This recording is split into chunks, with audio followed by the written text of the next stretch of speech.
Yo guys, what is up? Welcome back to more Zero Hour. Welcome back to another Pro 1v1 match. Today we're on Snowy Drought once again between BoYcaH and Fargo. I only recently watched a replay of these two players on this map and it was a fantastic one, the stealth versus laser. But today we have a tank mirror on our hands and the south position with the blue, with the China tank. This is Fargo.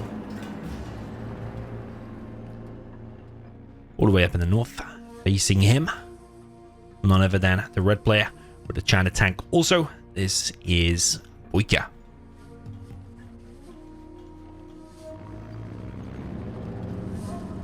So I'm expecting 2 supplies and 2 war factories from both players, but Fargo varying it up a little bit here. Looks like he's going for the forward supply. He's going to try and get units out quicker over here. It is always an interesting one, to be honest.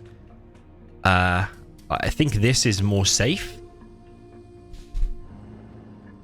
But it is interesting. You're able to also get two perfect supplies this way, whereas this one there will be some truck movement. It's very difficult to get a perfect supply when the crates,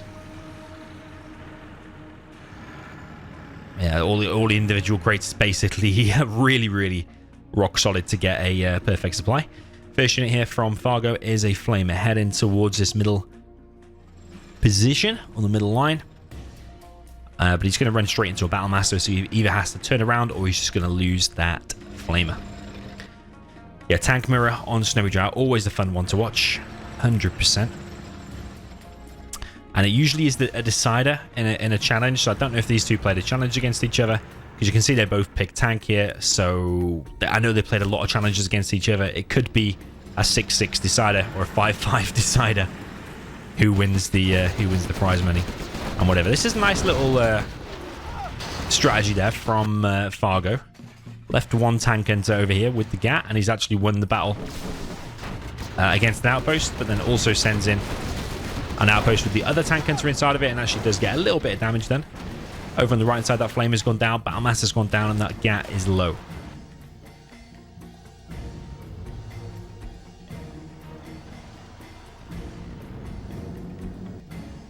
Third supply up for Fargo, and prop going up for him as well. BoYcaH with the barracks on the right side. It's something you see often from BoYcaH, building bunkers over here, but often you see him doing them a little bit too far back, and then a flamer always ends up here, flaming over the trucks. I wonder if that'll happen in this game too.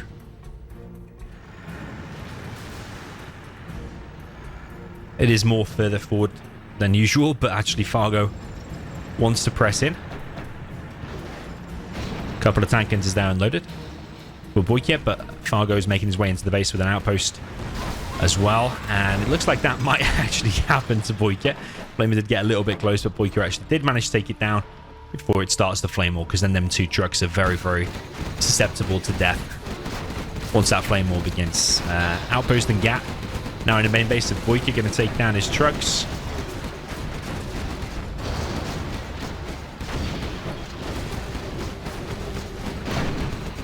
Yeah, Fargo definitely controlling the game, definitely in a commanding position. Now he's got his prop up. Did he change the position of that? I think he did. I think he changed the position of it. I'm sure it was building over here before, but I think he then switched it to build a prop there, build a barracks there, because then he can get a faster Lotus over here. Tank Hunter does plant a bomb. That truck is 100% dead now. There's no way to save that. The Tank Hunter is actually still here. Could plant another truck, another bomb on another truck. Nice defense from Fargo over on the left side. More passive over on the left side, whereas BoYcaH wanting to press a little bit more on the left, but it's not actually worked out for him. And he's got fewer units over here. He's not actually collecting.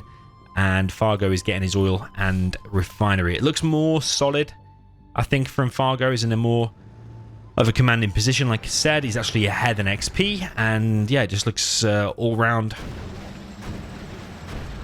super solid for him, I think.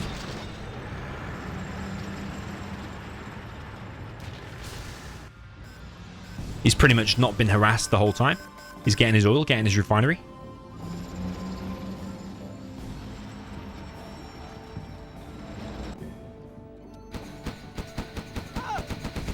Fargo goes for the bunker on the right side, but gets stopped by a GAT. And Fargo has to retreat from that left position a little tiny bit because there is an outpost making its way into the base. Gets disabled by an ECM though. That should be able to clear up that outpost now. Fargo also making his way into the base, just marching in with 4 units, 2 outposts, and 2 Battlemasters. Does not have the Battlemaster veterancy, which is a little bit weird for them 2 tanks. Maybe he forgot to get it initially. Something like that. Those tanks are actually bunched up now, so they're taking double damage from that one shot there. But it's actually, that's going down to the TNT. This 4, and Fargo is now level 3. So it does look like Fargo's quite ahead, quite considerably ahead. He's got more units over here as well. He can easily just push them bunkers, by the way. Bunkers aren't actually that good in tank mirrors. Like 1 ECM and a big blob of units, and you're gonna push through them. Even if they were fully loaded, you still have to question if they're gonna do anything. Or put up a big defense against all of that. You would prefer the units. You prefer units because they can maneuver, you can go around bunkers, you can take the fight elsewhere, whereas those bunkers can't up and move and just help out with the fight. Sure, you can unload them and head over here to try and help out with this. But in tank mirrors, even though Fargo's considerably ahead here, I think, they're always comebackable because with other support powers. We haven't seen any support powers yet from Fargo, I don't think. He didn't use the artillery there. No, I don't think he did. Don't think he selected his stuff. But the problem here is he's got no GATs. He's got no anti-air, and BoYcaH's just loaded up a Helix. The Helix is on the way. This army is going to die. BoYcaH just needs to retreat from that position. There is 2 GATs on the way, though. And that bunker inside of the Licks is not ready just yet. So BoYcaH taking some big losses, but Fargo has already as well. Don't quite know how BoYcaH's managed to hold that just with the ground army. But the Helix now coming in. It's going to scare it off a little bit. But against the GAT and an ECM, that Helix will go down. Just 1 GAT and 1 ECM. It will simply go down. Lotus for BoYcaH heading down to the bottom right. Fargo's got both artillery platforms plus the tech repair bay. Artillery for both players will cross in the middle of the map. BoYcaH might be going for the army. No, it looks like he's going for the supply in the bottom left. Whereas Fargo is going for an oil. Is a level 3. And it does wipe it out. And he's also putting pressure on this supply at the front. And yeah, BoYcaH's getting pushed back everywhere, to be honest. It's quite a dominant performance from Fargo. BoYcaH's also not using his Lotus down in the bottom right.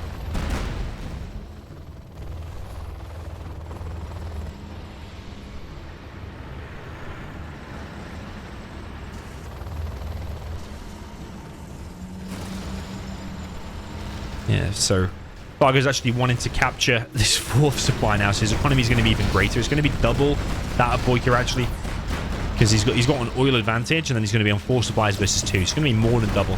But BoYcaH does have the Helix numbers. He's got 1 bunker Helix with a speaker tower, and all the anti-air from this army has been taken away. So Helixes now can get some free damage done, but there are GATs on the way. Helixes do have to make a run for it. These Red Guard at the front are actually taking a lot of the damage from the Battlemasters there at the front of BoYcaH's army. Fargo decides to sell or cancel his supply.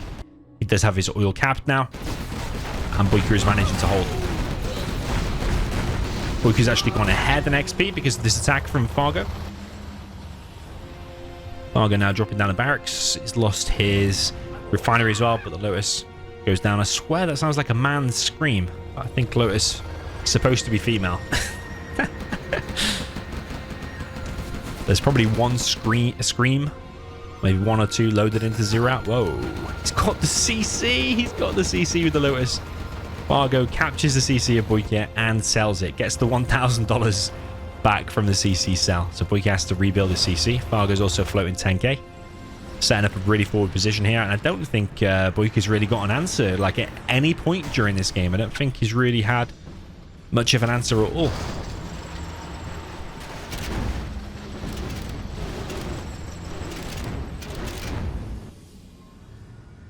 Fargo wants to capture his oil back. Helix gets a few free kills there. And a few more as well. So this is quite nice from BoYcaH. You just need quite a lot more of that. And not to lose this licks. So nice micro there from BoYcaH. Nice little hit and run job. Get some free kills. But Fargo is floating 12k. So it just shows you how much cash he actually has. And that is a lot. But one EMP really can change things in tank mirrors. One artillery strike on the army, unexpected. Anything like that. BoYcaH is getting a sizable army up. Got plenty of battle masters in here. One of the most important upgrades in tank mirrors is the autoloader upgrade. You don't want to get it too soon, so you like skimp out on units. But you also don't want to get it too late. But he's got a bit of a beast of an army now, BoYcaH. Dare I say it, if that army like goes head on with Fargo's army head on, I think BoYcaH might actually have a decent chance now all of a sudden. He still needs to get his third back there. Maybe he wants to do a supply back there so he can long distance collect.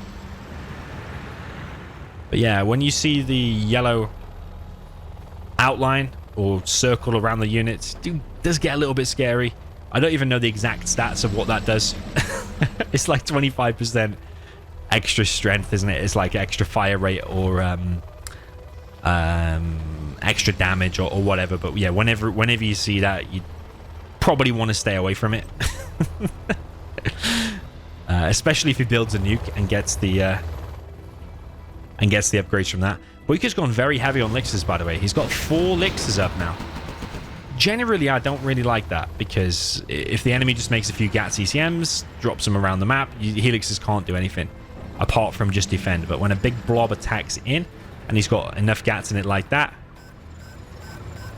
then the helixirs are very limited on what they do. They go down very quick to the GATs, especially if he gets chain gun, by the way, which he doesn't. But if he does, the GATs really do shred them. So Fargo's setting up a bit of a blockade on BoYcaH's base at the moment. BoYcaH is long distance collecting from here. Definitely needs that extra bit of cash, especially when he's making these expensive elixirs. BoYcaH wants to engage. Fargo also wants to engage, but I think this is better so far for BoYcaH, because Fargo's units are coming in single file, and BoYcaH just shreds through a load of units pretty much for free. Here comes the artillery from Fargo. I think that's going to be on the army. Nope, it's not going to be on the army, actually. Going to be on the supply in the top left. Annoying for BoYcaH because he's actually mined out on the right. BoYcaH is building a nuke. BoYcaH's level 5. EMPs. A chunk of the army and some of the buildings over there on the right side. And yeah, BoYcaH's actually looking a little bit scary at the moment. Massive engagement now in the middle with the elixirs coming in to support. I think Fargo is going to lose that entire army. Might even lose the game. Fargo's now transitioned into his own elixirs, and BoYcaH has completely dominated that middle battle. He's just been the superior player in terms of getting a massive army together, and artillery comes in, wipes out, what was that, war factory and an airfield. And I think Fargo has gone and lost the game. I think he's probably typing what a throw this was, because this was like a complete shutout. Fargo's actually gone in for the base trade. But I think BoYcaH can eat through this base quicker than Fargo can. He's trying to do something with this one helix. But BoYcaH, I honestly, he was getting completely outplayed throughout all the beginning of the game. But the problem is that BoYcaH was better with the upgrades and the helixes and just getting his army in one big blob. I think Fargo was just too scared to keep his army in one big blob because he was scared of an EMP. And because of that, he spread his army out all the way thin. BoYcaH was not scared of an EMP. He probably should have been a little bit scared for an EMP, but I suppose he didn't have much of a choice other than to keep his units together. But because he kept them all together, fully upgraded them, and then made 4 elixirs to support, he just wiped out Fargo. Even though Fargo was controlling the whole start of the game, units destroyed. You wouldn't, if you like, before that end fight when BoYcaH just decided, like, screw this, I'm just going to go and kill him now. Like, before that, I reckon if you looked at units destroyed, it probably would have been like 51 to like 20 or something like that, because BoYcaH was completely getting destroyed. Fargo was like on 4 supplies and an oil up at one point, but then BoYcaH just somehow just managed to get a beast of an army, march across the map and just delete Fargo. So yeah, GG, well played. A very nice little comeback there, I think, because I thought that was going to be a complete shutout. I never checked these replays ahead of time. I just downloaded them off Gentle and that's it. But that was a very nice comeback, even though it was like a very quick comeback. It wasn't like gradual, like BoYcaH had to claw himself back into the game. He just built an army and just killed him. It's literally as simple as that. Anyway, GG, well played, and I'll see you in the next one.